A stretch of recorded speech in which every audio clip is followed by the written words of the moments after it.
As you can see here, here's the fender and the grill that came out of that 70 Challenger. This front fender has some rust, so it's going to need a lot of repair work done to it. Does have some rust in that.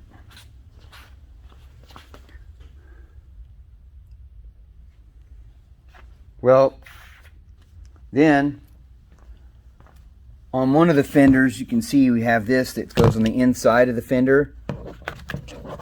I took this off. The other one didn't have one. But going to salvage as many parts as I can for the restoration on this vehicle. Okay, real quick, I wanted to talk briefly about when tearing things apart. If you notice here, torn off, here's the hood latch mechanism. There's the bolts that go with it. You can see right here is inspection cover. There's some screws actually in here as well that came off. Label all these things. Be very detailed. The more detailed you are, the better.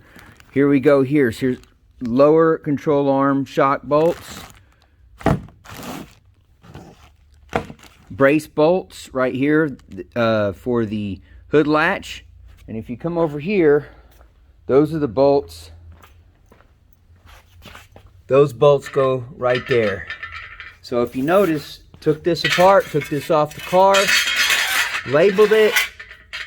The reason why is it labeled? You know, well, I'm about to have this stuff, all this stuff sandblasted, these items as well as the car, but I need to make sure I don't lose these or get these separated, mixed up with another vehicle or something. So easy to find, know what it came from, and I can get that done.